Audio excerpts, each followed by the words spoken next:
Let's jump right into today. I'm going to talk all about how to handle tough conversations, especially as a woman in leadership. Because if you've ever been a woman in leadership, or you are, of course, hopefully that's what you are at this moment, but you're actively avoiding having those hard conversations because you don't want to be seen as being difficult, emotional, or aggressive, then this video and this mini training is for you today. Because I want to cover three things about why we avoid the tough conversations, what happens when we avoid them, and of course, the most important of what do you do in order to shift that? So, welcome. If this is the first time you're joining me live or you're watching this video on the replay, then I am Kim Reimakers. I am the founder and head coach at the Leadership Edge Academy, where we provide training, coaching, and support for women in leadership at all levels of management and senior leadership. At levels of the organization. And there are, of course, ways of working one-on-one as well as a group, as well as online. So let me know if any of that is interest to you. And I've got a couple of great goodies for you. First off, if you haven't had a chance to grab my Boardroom Whisper checklist, this is a checklist that is going to help you communicate in such a way that you are positioning yourself as a leader so that you get to be seen as a strategic leader, and also as a way of sharing your wins, your achievements, and your results without having to be all braggadocious about it, if that's a thing, right? So if you want access to that, then drop me the word checklist either in the comments below, or you can DM me and I will get that to you. So let's dive into today around tough conversations and how to handle them, because I have been there myself with having to have had, of course, those conversations which are a team member isn't up to par, they're not doing the work, right? You might actually get into a conversation where you have to let somebody go. That's a very tough conversation, of course. You also may have conversations around if there's just, you might not have a team member or a colleague in a sense that you don't click with at all. Like there just isn't the chemistry there. And you still need to work together and find a way to move forward in that. So there are different conversations, of course, you could be having. Most of the time, the toughest conversations are going to be around the performance of a team member or a colleague and how do you address this? Because oftentimes what I have found, and I've done a lot of these things and working with the women that leaders that I work with now, I see a lot of the same patterns. So if this is something that you're doing, it's okay. It's totally normal. And there are other ways and better ways to do this so that you can avoid these traps altogether. The first part of why do we tend to avoid these tough conversations? Now, I know this is specifically for women in leadership. This could still be valid for men as well. However, there are some things as a gender that society has put a lot more expectation, a lot more pressure on for women rather than men. So one of those is around why we avoid this tough conversation is because as women, we very quickly, very easily get labeled as being too emotional or too aggressive, too soft, or too much compassion, you're too much of something.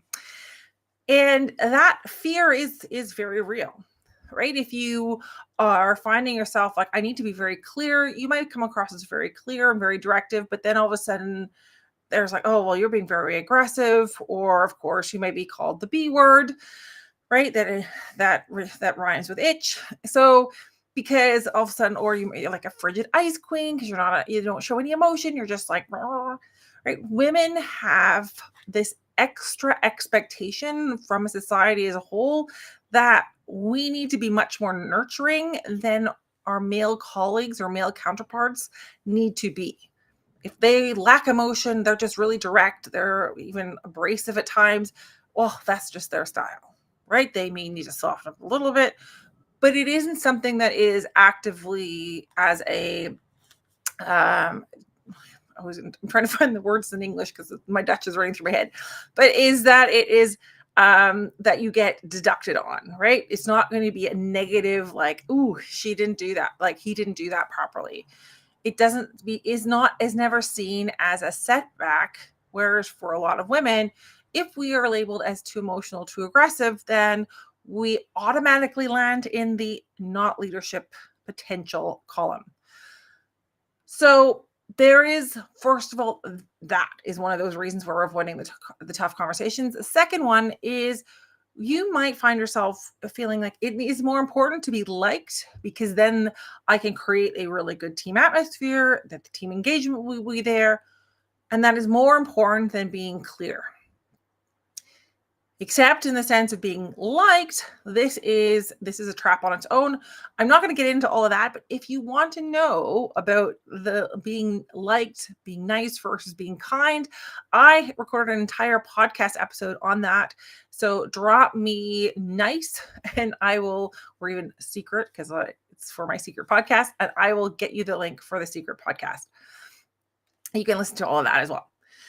So this is this fear of being liked. Think about it even as you went to school.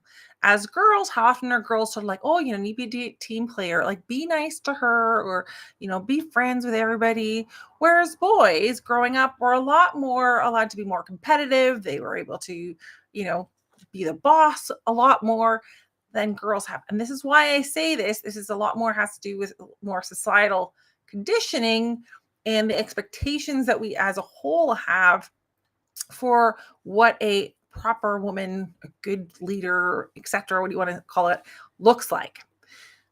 And the last, one of the big reasons, and I know I struggled with this because, is the fact that there are not a lot of great role models out there. And you may not have had a lot of great role models or great leaders during your career to date that has been able to show you how to give assertive feedback without softening it, without apologizing about it, or without avoiding it altogether. So those are a lot of the reasons, these are three big reasons why women particularly avoid tough conversations in the workplace. Now, I'll be honest, if you are a manager, you have a team, and you're looking to continue to grow in your career, you can't avoid these tough conversations, because here's what happens when you avoid them. First off, your team is going to lack clarity. And while you can say, yeah, but Kim, I told them exactly what they need to do. They know exactly the KPIs that need to be met. So they should be able to they have all the clarity that they need. Not really. Because one of the biggest pieces of clarity they're missing on is around you, like your direction. It can also be if you, for example, are avoiding having a tough conversation with a team member and you're avoiding it, that also is a signal that the team picks up, like, oh, okay, well, there's not really any consequences here, or she's not going to address that. So I don't need to be as motivated. I don't need to be as precise. Which in the end, in your attempt, for example, if one of the reasons you're avoiding it is because you really want to be liked, so that you want to be liked so that you create a great team atmosphere, you create a performance culture. Well, guess what? You have lost that performance culture entirely, because your team doesn't have the clarity. And if they see somebody else not being held to the same standards, that creates a lack of motivation.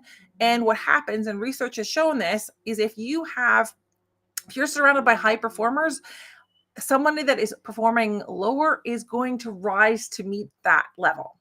But if you don't address that low performance, then you're going to have the whole team is essentially going to sink down to the level of your lowest performer. So this is something that I know as a leader, I never wanted to have happen. And of course, this not having that tough conversation is it's your responsibility to fix. It's not an expectation of the team member that they should know that they're not performing. Another reason that we avoid them is you are likely also shouldering a lot of that emotional labor and responsibility. So, for example, and there's been some really great, I've been having some really great conversations in the chat, this in the comments this past week, around the fact of, is the team, if your team members are asking you questions after you've handed them off a project, for example, is that your fault as a leader or is that the team's fault? Now, I always say depends, which can be very difficult for some conversations. And here's why I say depends. Because when you shoulder all of the responsibility for the outcomes of that project, for the work that gets done, how it gets done, etc., then the team does not need to feel like they have to take responsibility. They also aren't able to because you've taken it all upon you. However, if you are very clear and here's the responsibility that needs to be happening, here are the expectations, and here's also the outcome for you. And if you want more into detail, I did a training on this last week, so you can just let me know in the comments or DM me, and I'll send you over a link to that training. But what you need to do is also transfer the responsibility to your team members. So there is a piece of this that is like a balance. There's certain responsibilities that are yours. There are also responsibilities that are for each individual team member or the team as a whole.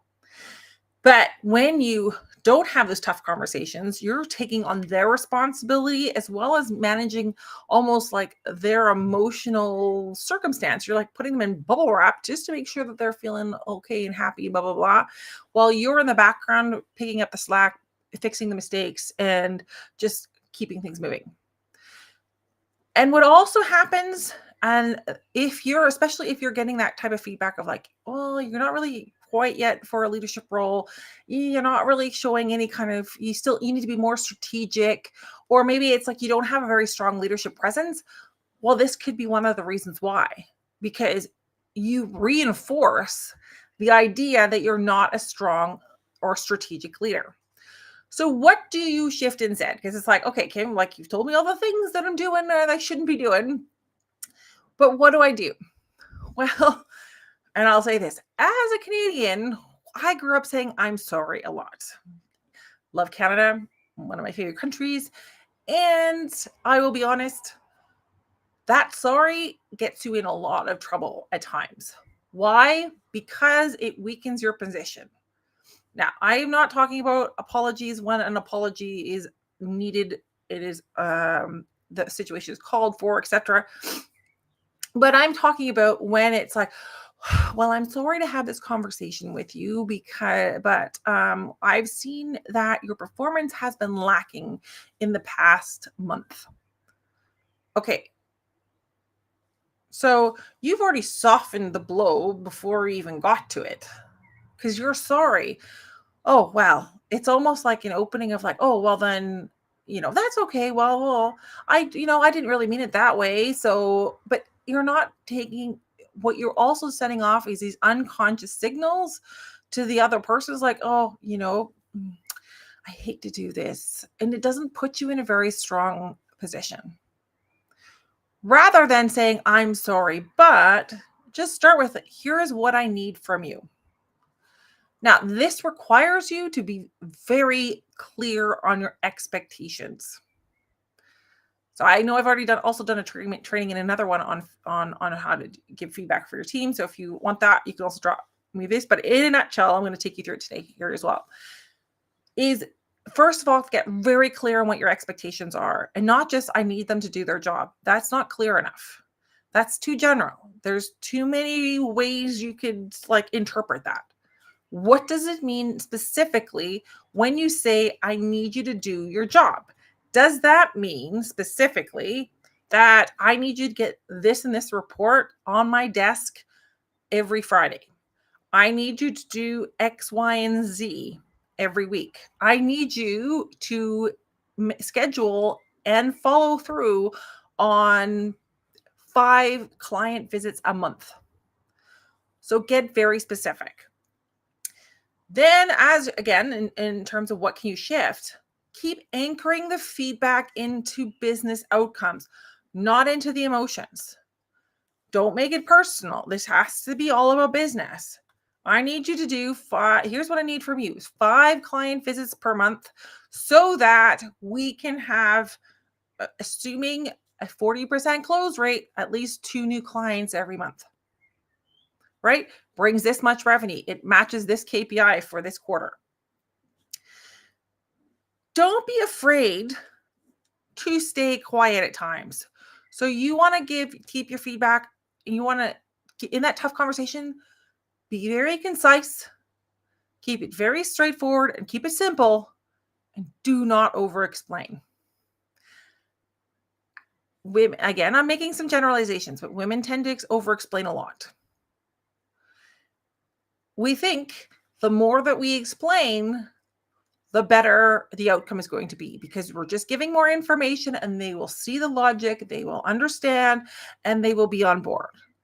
But what actually happens when you over explain is that you add more to the confusion. You also give them more, essentially, firepower to kind of come back at you with like, oh, that's not true. No, that's not the case. Oh, I don't agree with that.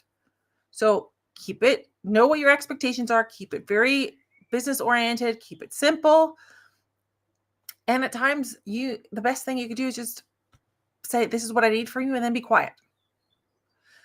Also make sure that you are going to follow up with them and reinforce and enforce what you have laid out in terms of expectations, and keep circling back. Don't think that having one conversation with them and like, I get it. You're so like grateful and thankful. It's like, oh my God, I've had the conversation. I survived that.